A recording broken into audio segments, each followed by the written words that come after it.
પ્રીતિ, અત્યારે એક western disturbance હતું અને વેસ્ટર્ન ડિસ્ટર્બન્સના કારણે સૌરાષ્ટ્ર, કચ્છ અને ઉત્તર ગુજરાતના અમુક વિસ્તારમાં કમોસમી વરસાદ થયો અને જેના કારણે શિયાળુ પાકને મોટું નુકસાન પણ થયું છે. સાથે સાથે જ ઠંડીમાં ઘટાડો થઈ ગયો હતો, પરંતુ અત્યારે વેસ્ટર્ન ડિસ્ટર્બન્સ છે તે પસાર થઈ ગયું છે અને હવે જે તાપમાન છે 2 થી 3 ડિગ્રી ઘટી ગયું છે. આજે નલિયાનું લઘુત્તમ તાપમાન છે 10.8 ડિગ્રીએ પહોંચ્યું છે, એટલે કે અત્યારે ઠંડીનો ચમકારો છે રાજ્યના અનેક વિસ્તારોમાં જોવા મળી રહ્યો છે. વહેલી સવારે ઠંડા પવનો ફૂંકાયા છે. જોકે ઉત્તર પૂર્વના પવનને કારણે અત્યારે ખાસ કરીને વહેલી સવારે છે તે ઠંડી અનુભવાઈ રહી છે અને બપોર થતાં ફરી ગરમી, એટલે કે બેવડી ઋતુનો પણ લોકો અહેસાસ કરી રહ્યા છે.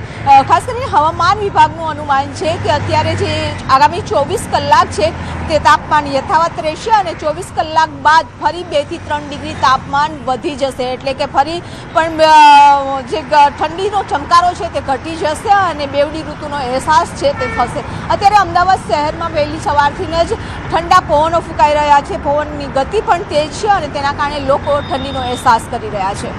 બિલકુલ વિભુ, આપ અમારી સાથે જોડાયેલા રહેજો. હાલ જે રીતે વિભુએ જણાવ્યું કે રાજ્યમાં જે પ્રકારની પરિસ્થિતિ છે, આ ઉપરાંત આપને જણાવી કે અત્યાર સુધી ગાયબ થયેલો શિયાળો હવે જાન્યુઆરીમાં જોવા મળે તેવી અંબાલાલ પટેલે પણ આગાહી કરી છે.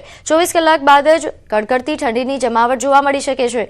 જાન્યુઆરીમાં રવિ પાક માટે જોઈએ તેવી ઠંડીની અંબાલાલ પટેલની આગાહી છે. તો રાજ્ય પર ફરી હાલ ઠંડી વધે તે પ્રકારની આગાહી. વિભુ, હાલ ઠંડીની જે પરિસ્થિતિ છે તેને લઈને કેવા પ્રકારની માહિતી પ્રાપ્ત થઈ રહી છે? ખાસ કરીને નિષ્ણાંતો શું જણાવે છે?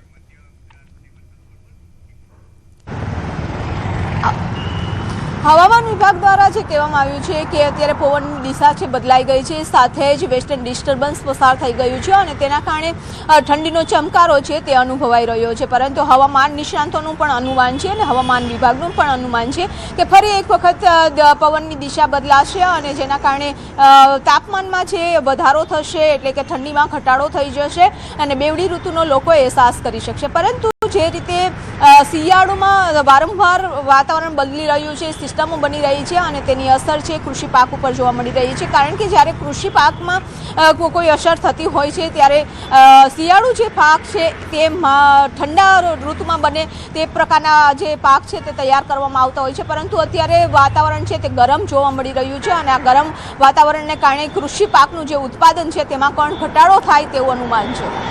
જી વિભુ, આભાર માહિતી આપવા બદલ. તો હાલ જે રીતે સંવાદદાતાએ જણાવ્યું કે રાજ્યમાં એક તરફ ઠંડીનું જોર વધી રહ્યું છે, બીજી તરફ રાજ્યમાં ઘણા એવા વિસ્તારો છે કે જ્યાં માવઠાનું સંકટ છે, ખાસ કરીને ઉત્તર ગુજરાત, મધ્ય ગુજરાતમાં.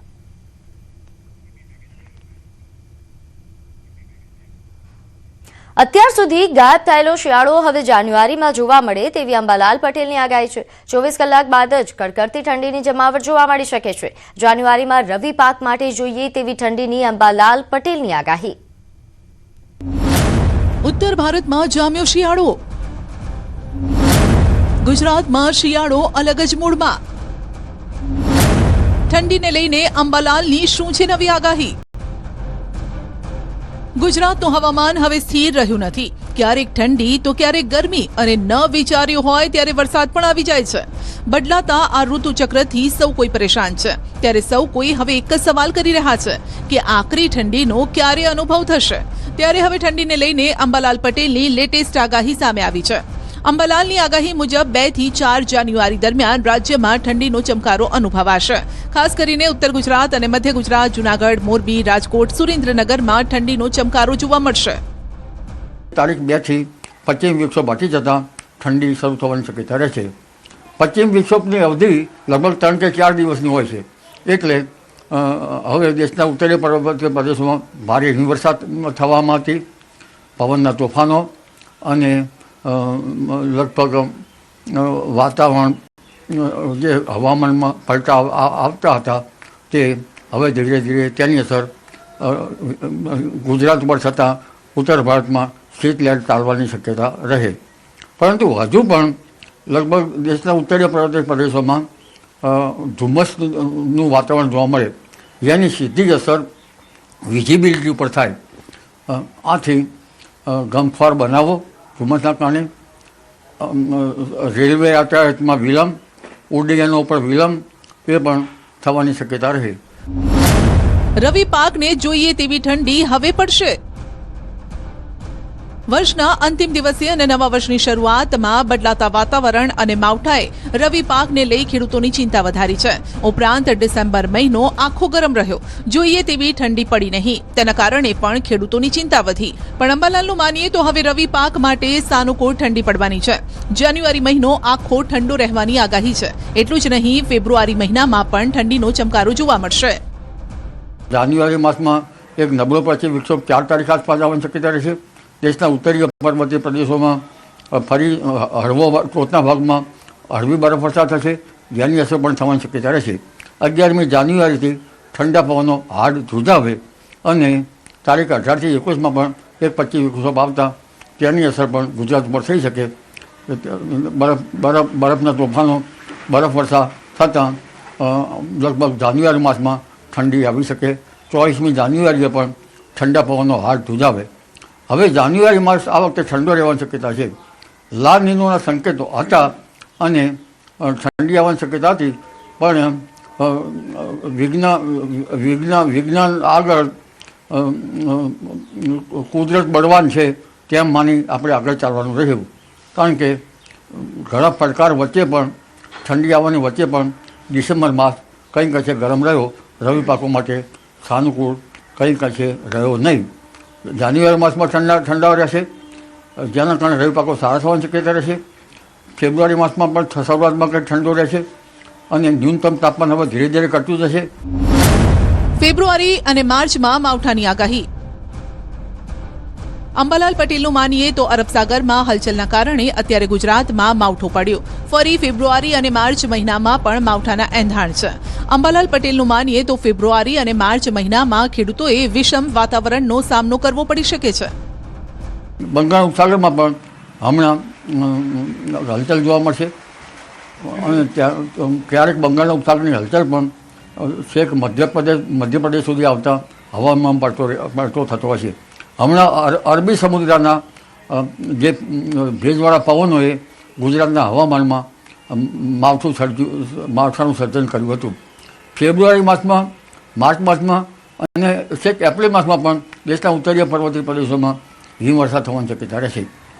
પરંતુ ઉત્તર ભારતમાં બરફવર્ષા થાય અને હિમચાદર બને તો હિમાલયમાંથી નીકળતી નદીઓ માટે સાનુકૂળતા રહે.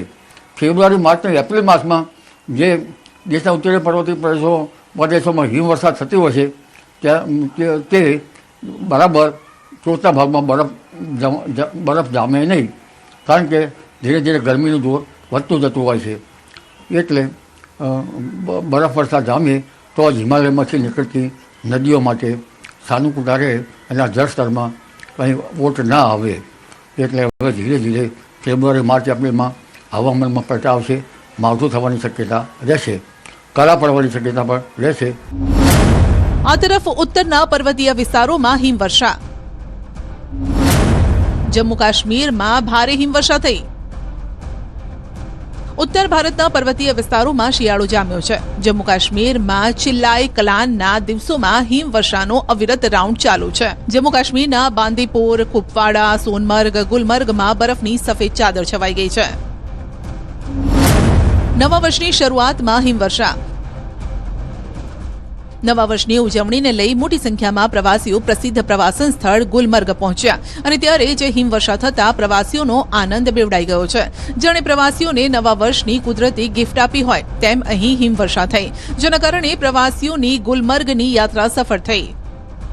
नाज़रीन, आप देख सकते हैं कि किस तरह से मुख्तलिफ टूरिस्ट जो है इस वक्त बाहर आए हैं और इस लाइव स्नोफॉल का आनंद ले रहे हैं. कुछ टूरिस्ट हमारे साथ मौजूद हैं. जी, आप कहाँ से हैं? हम जी हैं अलवर राजस्थान से. तो आप नया साल यहाँ पे मनाने के लिए आए हैं और सौगात भी अब आई है और नया साल शुरू हो गया और स्नोफॉल भी हो, कितने खुश? बस बहुत किस्मत हमारी अच्छी है. देख के भी आए थे वेदर कंडीशन, तो इस हिसाब से 31 का 1 का दोनों का हमको मिल गई, तो बहुत ज़्यादा खुश हैं. तो क्या कामना करते हैं इस नए साल पर? नए साल पे यही है, सब खुश रहें, सब मिलजुल के रहें, सबके जीवन में खूब खुशियाँ हैं बस. मैम, आप अपने हस्बैंड के साथ यहाँ आए हैं, खुशी है और आपके चेहरे पर और स्नोफॉल भी हुआ, ये सौगात भी मिली है, कितनी खुशी? बहुत खुश हैं, बहुत अच्छा लग रहा है यहाँ पे आके. फर्स्ट टाइम कश्मीर आए, बहुत अच्छा लग रहा है. મધ્ય કાશ્મીરના સોનમર્ગમાં તાજી હિમવર્ષા થઈ, જેના કારણે આ લોકપ્રિય પ્રવાસન સ્થળ પણ સફેદ સુંદરતાથી સોળે કળાએ ખીલી ઉઠ્યું, જે પ્રવાસીઓને પણ આ સુંદરતા માણવા માટે આકર્ષિત કરી રહ્યું છે. આ તરફ કુપવાડામાં પણ હિમવર્ષાનો નવો રાઉન્ડ શરૂ થયો છે. ખાસ કરીને પર્વતીય વિસ્તારોમાં હિમવર્ષા થઈ રહી છે, જેના કારણે તાપમાનનો પારો ગગડ્યો છે. રસ્તાઓ પર બરફના થર જામી ગયા છે, જેના કારણે કેટલી જગ્યાએ વાહન વ્યવહારને અસર થઈ. नाज़रीन, चले कलान के आमद के साथ यानी आगाज के साथ ही इस बार बर्फबारी और बारिशों का सिलसिला शुरू हो चुका है. और अगर हम आज बात करेंगे, हम लाइन ऑफ कंट्रोल के नजदीक इलाके केरिन कुपवाड़ा शहरा पर मौजूद हैं, जहां पर आज हमने देखा है कि 1 से 1.5 फुट बर्फ जो है वो यहाँ पर जमा हो चुकी है.